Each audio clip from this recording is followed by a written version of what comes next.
Good morning. Today's verse is from Corinthians 10:31, and it says, "So whether you eat or drink or whatever you do it all for the glory of God." This is really resonates with me today because I can think about so much of my life.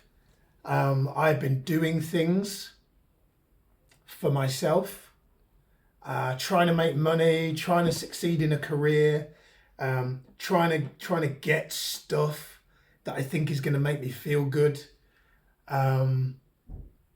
focusing on what's in it for me rather than what's in it for them or what's in it for God, judging people, spent a very large part of my life judging my mum. Like, oh, she should have been different. She should have been better. And the irony is she did the best she could. She really did the best she could. And so I really love that verse. Going back to that verse, whether you eat or drink or whatever you do it for the glory of God. I'm speaking today, that's why I've got a mic on.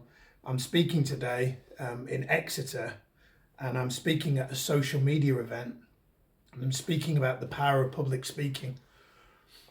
One of the things I've observed about my speaking over the years is my speaking has always been focused on the outcome, like as in whether people will buy my course at the end and all this kind of stuff. And the irony is when I came into speaking, I didn't do it for that purpose. And then I got distracted, I got sidetracked, I allowed my mind and my ego to be kind of poisoned by the devil and to start to think about like hitting targets and making money. And I don't feel like I'm fully through that and over that, and I don't know if I ever will be. But here's what I know.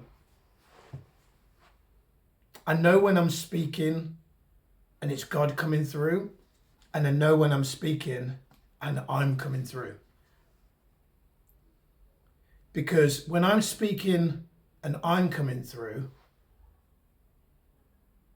I either feel proud, like ego pride, if like I hit a sales target, or I feel bad about myself if I don't.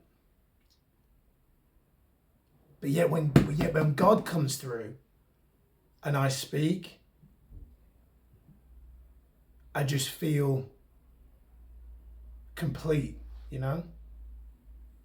Yesterday I had an event in Plymouth, and halfway through the event, a lady came up to me and she said, "You've got a lovely vibration." I said, "Thank you." She said, I can really feel your pure intent when you're on stage. No one's ever said that to me before. And it's interesting because yesterday was like a landmark day, because it was the first day that I'd done a video where I was publicly speaking about my love for God and for me fully accepting God and for me committing to living a better life. And I did a video about that and put it on YouTube. You may have seen it. And so to have that person validate,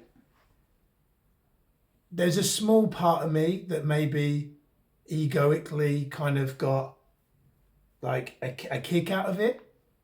But I remember coming away from that conversation feeling like, interesting.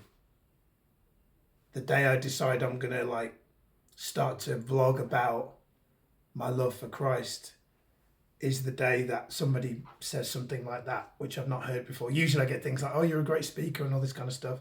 "Oh, you trained by Tony Robbins," all this blah, blah, blah, right? But yeah, that was different. That was really different. So for me, what I love about this verse is I feel like it can almost be like an ode to live by. I remember my wife went to a meditation retreat once, and she went to buy cake. And she told me this story. I wasn't there this particular day. She went to this Buddhist retreat, this silent day, right? And I eventually attended myself. It was good fun. Sitting in silence for a day, really powerful.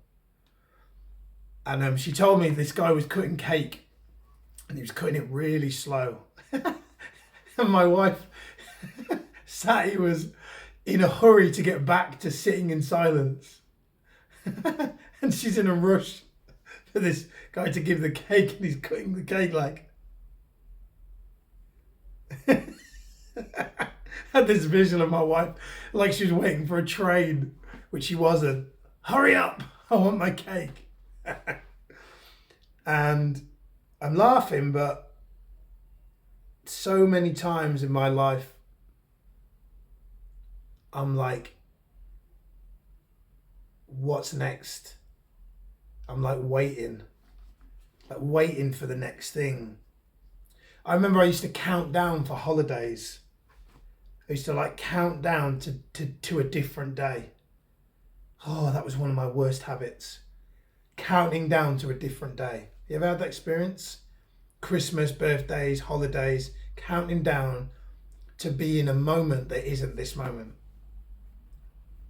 We've got a holiday coming up in a few weeks, and I'm very careful with saying I'm looking forward to it. But what I mean is I working away quite a significant amount of the year, I'm looking forward to the presence of being just fully present with Sati and Sage and Zen, my children, and my wife. But I also am very conscious of the fact that, one, I don't know if I'll even get there. God willing that we will, and we'll be healthy and we'll arrive on holiday. But I don't know if I'll get there. And so I want to make sure that this day today, as I record this video for you now, sat in the Mercure Hotel in Exeter, that I really, really value this day and this moment, and that I treat the people that I speak to with the respect that they deserve, and not like they are a stepping stone to the next moment.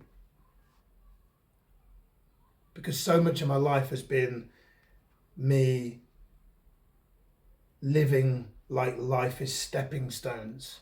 Everybody's heard that saying, life's a journey, not a destination. Intellectually, I've known that phrase and have probably spouted that phrase a million times, but whether I've actually congruently lived that phrase or not is another story.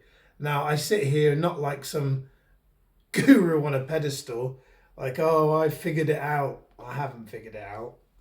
Because I know what will happen is, after this video, something will happen in my life which will trip me up and remind me that I haven't figured anything out, and that God's the only one that really knows, and God's the only one that's got the answers.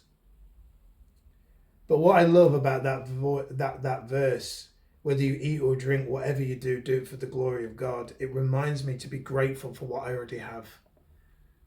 It reminds me to be appreciative for this moment, for the fact that I have a camera on a phone that I can record, that I have Wi-Fi, that I can then upload this video to YouTube and people may see it and it may help them.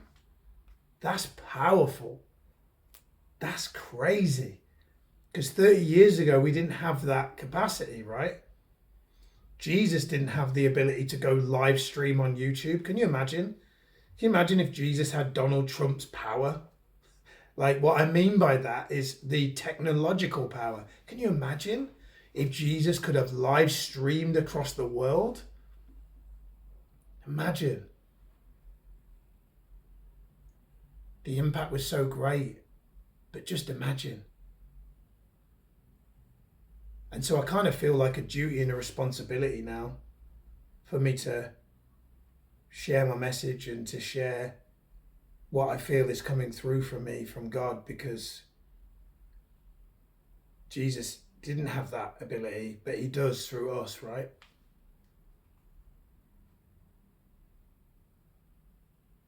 So whether you eat or drink or whatever you do today, do it all for the glory of God.